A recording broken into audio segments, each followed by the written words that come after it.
This is TWiT. Story came out about Apple and third-party repairs. And this story involves, we've heard previously about how difficult it is to pair Touch ID sensors or Face ID sensors if you swap out some of the other components. Now what was discovered, it was originally on a YouTube channel by Justin, and iFixit has picked up the story, is that Apple is doing the pairing with batteries. They've had the capability for a long time. It's been on Apple's website since at least March that they would be doing this, but now people are seeing it in the wild. And what it basically means, it was misreported a little bit in that Apple was locking out third-party batteries, and that caused a lot of people to panic, especially people in countries that just don't have Apple stores or authorized Apple repair people. They're not locking out the batteries. You can still replace a battery. Anybody can still replace a battery. The only thing is, if you replace a battery and you're not authorized by Apple, which means you don't have Apple's tools, you can't repair that battery with the iOS software, which means those new battery monitoring features that were introduced a couple of years ago that show you your battery health no longer functions. Instead, they give you this warning that says that this battery was not replaced by Apple and this feature was no longer going to work. And we've seen a lot of reactions from this. Some people in the right to repair movement have been just completely flabbergasted. They're enraged by it. They see it as yet another encroach by Apple into the freedoms an individual has to control their phone. Other people have pointed out that if you're just buying a phone, for example, it's nice to know that it doesn't have an Apple replaced battery. I think, Lory Gil, I'll pass it to you first because you had an awesome idea for a pop-up instead of just turning it off. But what are your quick thoughts on this? Yeah, so just right out of the gate, I think in this particular circumstance, I don't think that Apple is doing its users, its customers, a service to, it's not locking down the battery, it's locking down that specific feature of the battery health by saying just, no, there's nothing there except we can't determine whether or not this has a good or bad battery health because it's not and that's all it says. So to me, that's a disservice to the user, because if I choose to, which they are now, they're easing up on that third-party battery situation or third-party repair situation, not battery, allowing Apple support to change batteries that were originally replaced or repaired by a third party. So they're moving in the right direction, but then to see this, it's sort of a backtrack because they're saying it's fine if you have a third party repair your battery, but we're going to remove this useful feature, which is to give you the battery health information. Now, I think, Rene, you had suggested, I think that what would be a benefit or would work better is for Apple to give you that notification.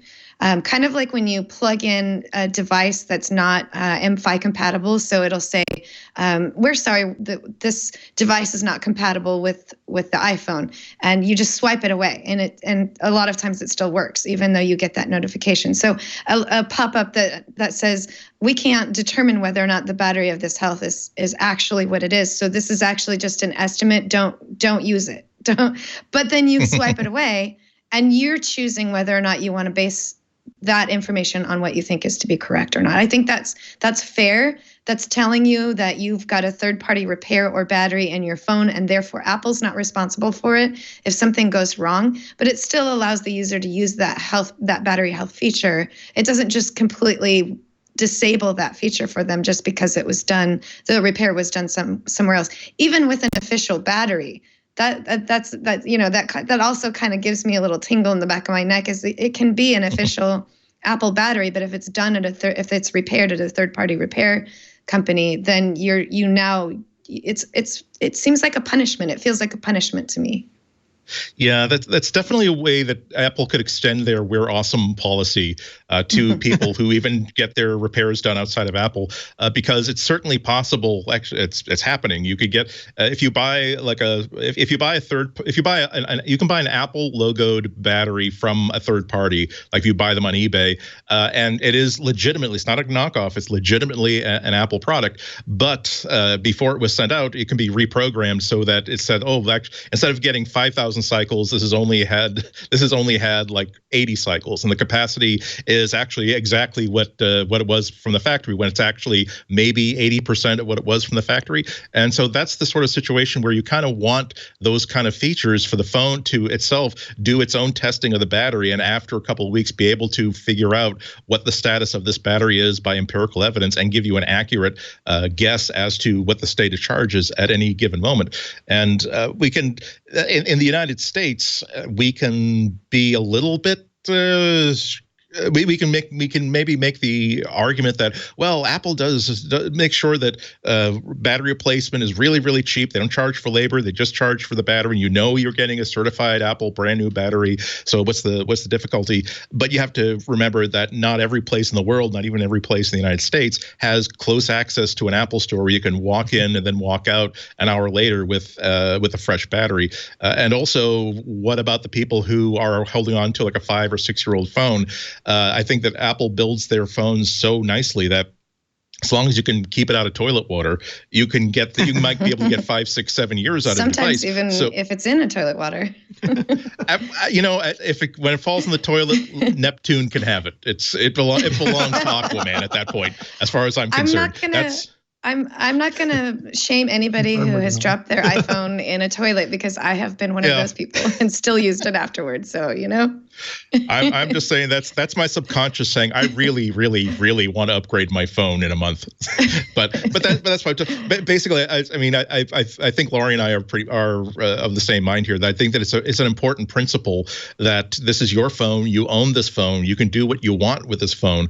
And if Apple is making a choice to make that difficult, and they're just being kind of churlish about it. And I'm not saying that this is one of those times, but if there's a simple thing they can do to support people who are repairing their own phones, or a simple thing they could do to at least not get in the way, they should at least not get in the way. So this is something where I think they could really help people out. Yeah, I agree with both of you. I think that, because again, especially because there are people who just don't live near Apple stores or Apple certified repair people. There's whole countries like that, and they need the same level of service. And to me, the pop-up idea, so it's disclosed, so everybody knows it's not an official. And I think the reason the official Apple batteries don't work is because they're not paired either. And that leads into a larger conversation about whether Apple should be making the software that does this, that does all the pairings, more widely available. And I think for something like Touch ID and Face ID, you could say that maybe it's bad because people who steal iPhones would be able to use it then to get around, or government agencies would be able to use it then to get around security measures. But for things like a battery, just a stripped down version that let people run a set of tests, and if it passes those tests, pairs up that battery, I think that would be phenomenal. And I don't think that would intrude. There should be safety. I always worry about lithium ion because you do see headlines, like there was a young lady a week ago, and there was a guy with a fire on his desk, and I think they were iPhones. It's hard to tell sometimes based on the reporting. So I do think there should be safety and quality standards for these batteries, especially if you are getting them from sources you don't know about. But otherwise, let people have the best possible service they can have. It seems like that's keeping with Apple's philosophy, with what Lisa Jackson talks about when she says making those iPhones last as long as possible.